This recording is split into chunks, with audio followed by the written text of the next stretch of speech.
Bem-vindos à nossa análise. Hoje a gente vai mergulhar fundo em Êxodo, capítulo 13. É um momento chave, né? O povo acabou de sair do Egito, aquela coisa toda dramática, e esse capítulo já vem com instruções, rituais e os primeiríssimos passos no deserto. Exatamente. É um capítulo, assim, fundamental. Vamos olhar para essa questão da consagração dos primogênitos, a festa dos pães ázimos e o jeito, vamos dizer, surpreendente que Deus começa a guiar eles. A nossa ideia aqui é entender o peso dessas ordens e eventos logo depois da libertação. Isso. E não são ordens aleatórias, né? Elas surgem imediatamente após a 10ª praga, a saída apressada. Tudo isso começa a moldar quem é Israel, sabe? E como eles se relacionam com esse Deus libertador. É fascinante ver como memória, lei, fé, tudo se amarra desde o comecinho. Certo. Vamos lá então. O capítulo já abre com Deus falando direto com Moisés, versículos 1 e 2. Santifica-me todo o primogênito, tanto de homens como de animais, porque meu é. Isso é forte, vindo logo depois daquela praga que poupou os primogênitos de Israel. Muito forte. Essa santificação, então, é tipo uma reivindicação, né? Olha, vocês foram salvos por mim, agora me pertencem de um jeito especial. Precisamente. Santificar aqui é separar para Deus, consagrar. A ligação com a Páscoa é total, intencional. Os primogênitos de Israel viveram por causa do Cordeiro, enquanto os do Egito morreram, né? Então essa ordem é tipo, a vida que foi salva pertence a quem salvou. Entendi. É um reconhecimento prático da libertação e da soberania de Deus sobre a vida. Não é só uma regra, é uma declaração teológica sobre a nova identidade deles. E o texto detalha isso, né? Pensando já lá na frente, na Terra Prometida, versículos 11 a 13, os primogênitos dos animais puros são do Senhor. Mas tem aquela coisa curiosa com a jumenta, um animal impuro. Tem que ser resgatada com um cordeiro, ou então, pescoço quebrado. E o mais importante, todo primogênito humano também é para ser resgatado. Todo primogênito do homem, entre teus filhos, resgatarás. O que esse resgate significa na prática? Essa ideia de resgate ou redenção, pidion no hebraico, é muito rica aqui. Os primogênitos puros, tipo boi e ovelha, eram dedicados a Deus, muitas vezes sacrificados depois, no sistema do templo. Já a jumenta, por ser impura para o sacrifício, certo, ou se dava um substituto puro, o cordeiro, no lugar dela, ou ela era morta. Isso mostrava que a reivindicação de Deus era séria. Mas olha a diferença crucial com os humanos. Os filhos, primogênitos, são sempre resgatados, nunca sacrificados. Geralmente isso envolvia um pagamento simbólico ou algum ato que representasse essa substituição. Isso já estabelece um valor imenso para a vida humana desde cedo, né? Diferente de outros povos da época. Exato. É uma das primeiras afirmações claras sobre o valor da vida humana para Deus. E a prática do resgate introduz essa teologia da substituição, algo ou alguém no lugar do outro, que vai ecoar por toda a Bíblia, né? Faz sentido. E o fascinante é como essa prática, que seria cotidiana lá na frente, na Terra Prometida, ligaria eles de volta ao evento da Páscoa. O Cordeiro Pascal foi o substituto que garantiu a vida.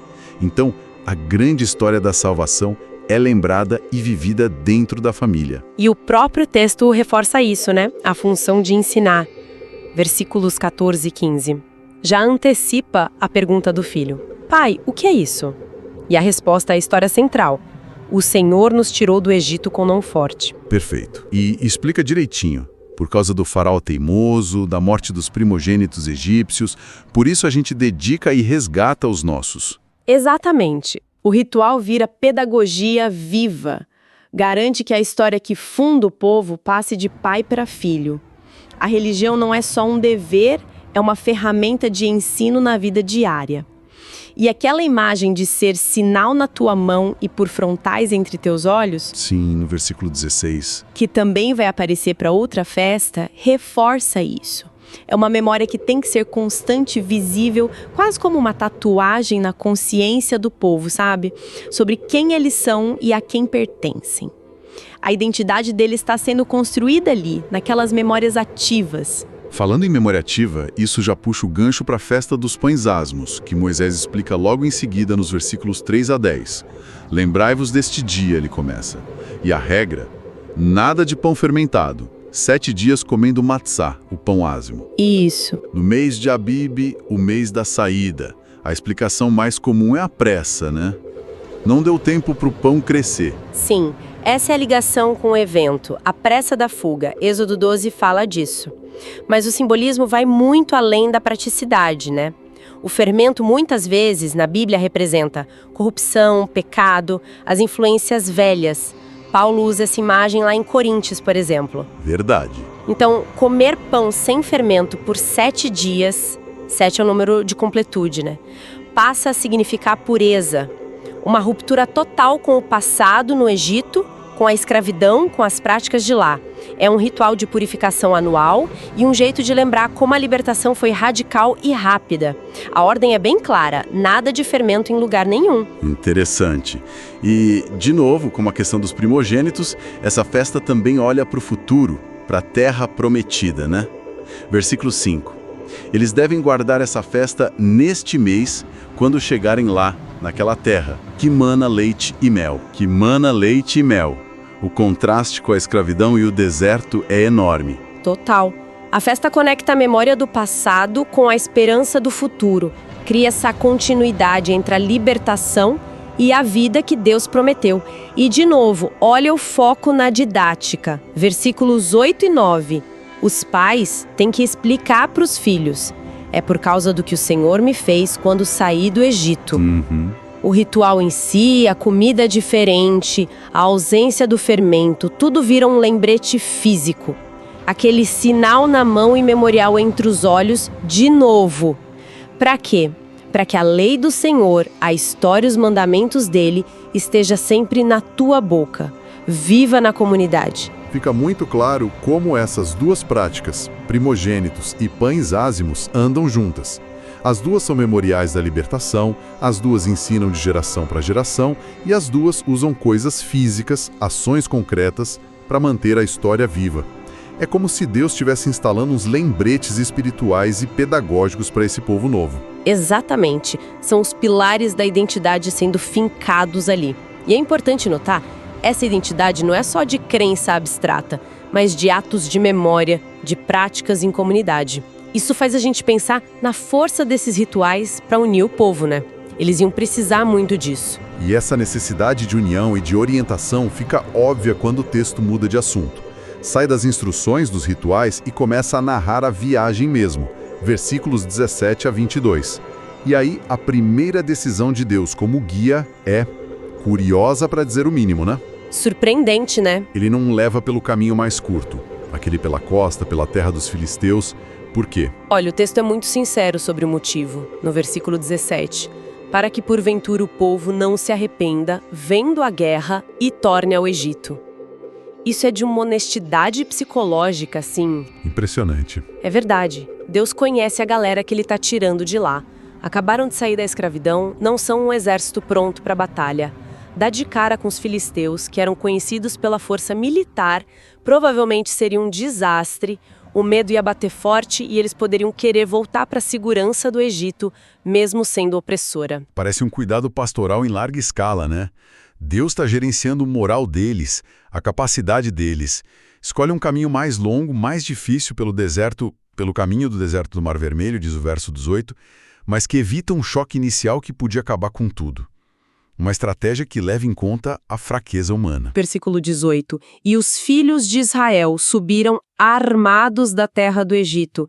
Essa palavra hebraica, shamushim, gera um debate, né? Pode ser armados em 5 divisões ou em ordem de marcha. Seja qual for o sentido exato, sugere que não foi uma fuga totalmente bagunçada. Tinha alguma organização ali.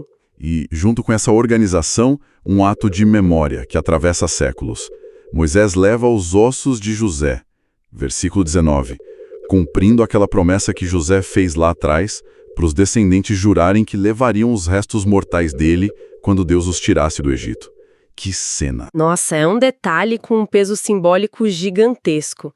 Carregar os ossos de José é carregar a história, é carregar a fé dos patriarcas na promessa de Deus sobre aquela terra, liga essa geração do Êxodo direto com as suas raízes, com a fidelidade de Deus ao longo do tempo.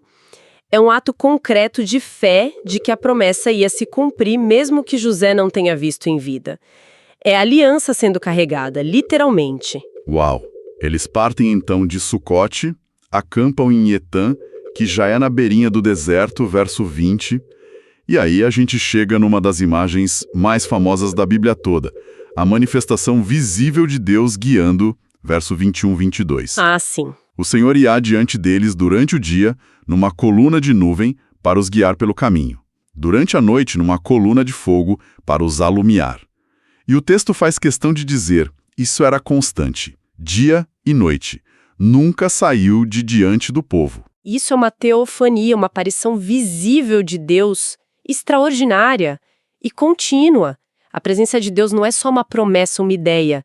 Vira uma realidade física, ali, inegável, 24 horas por dia com eles.